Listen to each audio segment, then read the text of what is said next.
Bonjour à tous et à toutes, bienvenue sur AndroidGen.fr. Nous sommes actuellement sur le stand du chinois ZTE pour tester le Grand Memo qui a été présenté lundi ainsi que le Grand S qui a été présenté au CES au mois de janvier. Donc tout d'abord le Grand Memo, un smartphone assez costaud puisqu'il fait du 5,7 pouces, donc supérieur au Galaxy Note 2 qui fait 5,5 pouces. On va faire un petit détail du design, hein. Donc 3 boutons sensitifs en bas, un grand écran, la caméra en façade, un port donc SIM sur le côté et micro SD. Sur la face arrière, donc bon, il y a la protection en plastique, mais bon, on peut voir quand même qu'il y a le logo ZTE juste ici.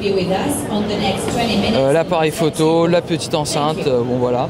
Petit défaut qu'on peut regarder, c'est le port micro USB, pardon, qui est un peu mal placé puisque en fait la connectique ressort réellement du téléphone et ça peut poser des problèmes si jamais on donne un coup sans faire exprès dedans. Ça peut porter à casser en fait le petit embout, mais bon, à voir dans la pratique.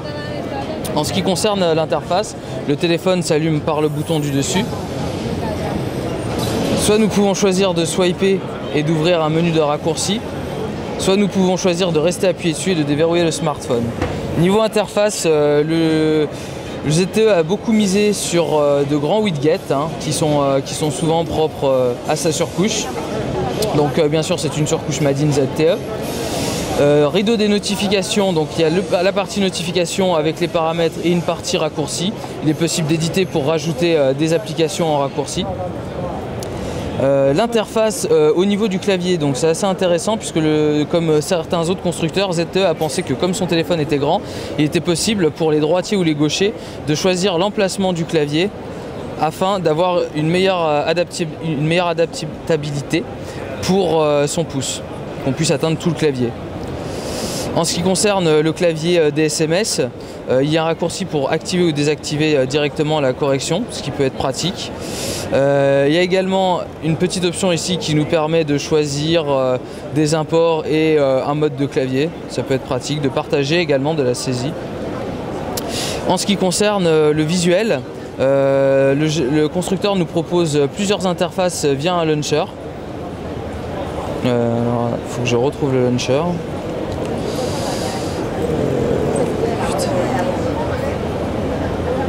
Alors c'est le Home Selector. Donc le Home Selector qui propose ce que nous avions, un launcher classique ou alors un launcher en 3D.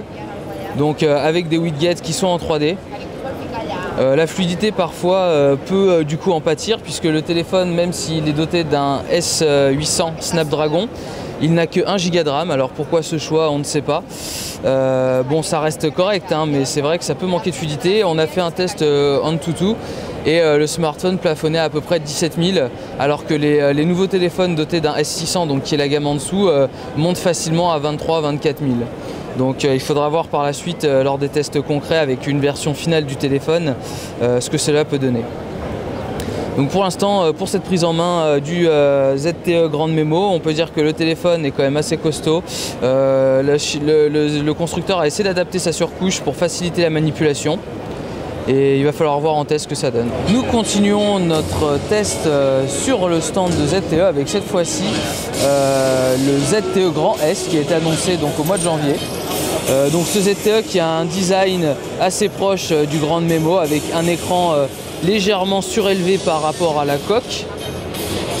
Toujours pareil, donc le petit appareil photo 13 mégapixels à l'arrière, le sigle ZTE et les petits boutons d'allumage et de son au-dessus et sur le côté. En ce qui concerne l'interface, c'est la même surcouche que le Grand Memo avec Android 4.1.2, donc toujours le même système d'ouverture, hein, avec les raccourcis. Le gros souci qu'on peut noter sur ce Grand S, qui est avec un Snapdragon S4 Pro, qui est donc l'ancienne génération de processeurs de Qualcomm, c'est que donc dès qu'on passe sur le launcher 3D, il y a quand même pas mal de lag, hein, c'est pas très fluide. Enfin, comparé au Grand Memo ou à même d'autres smartphones, c'est pas encore ça, quoi, hein. On voit bien que ZTE a essayé d'adapter son interface, mais que bon, malgré les 2 Go de RAM, ça suffit pas pour faire tourner la surcouche de façon fluide. Vous voyez, puisque même dans le menu, bon, des fois ça ne passe pas quand on tourne. Bon, c'est un premier souci. En ce qui concerne le passage sur l'autre interface, là il me semble qu'il y a quand même moins de soucis. Donc quoique, c'est pas gagné, hein. Il faut voir ce que ZTE va faire, mais j'espère vraiment qu'ils mettront à jour leur surcouche parce que sur ce modèle là en tout cas c'est pas gagné. Sur le Grande Memo ça se passait bien. En ce qui concerne après le clavier, bon bah là il n'y a plus d'adaptation au niveau du clavier gauche-droite puisque le téléphone est assez petit pour que notre pouce puisse accéder à toute l'interface du clavier. Sinon, bon, le système de notification avec raccourci, toujours la même chose, hein. Si vous voulez avoir peut-être un peu plus de détails sur ce qu'on a montré tout à l'heure, il faudrait revoir le début de la vidéo avec le Grande Memo.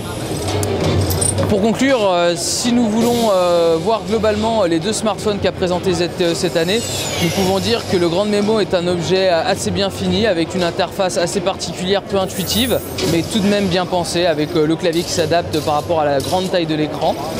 Les 1 Go de RAM sont peut-être un peu limites pour le futur, mais pour le moment ça suffit grâce au S800 qui est donc le nouveau processeur de Qualcomm. En ce qui concerne ce ZTE Grand S, eh bien, le problème c'est la surcouche, pas très fluide, que ce soit en 3D ou même en interface normale. Pourtant les composants sont quand même pas ce qu'il y a de plus mauvais puisque ce sont les mêmes que sur le Xperia Z par exemple, c'est la même architecture. Il faut voir si dans une prochaine mise à jour ZTE va réussir à améliorer sa surcouche, en tout cas pour ce modèle là.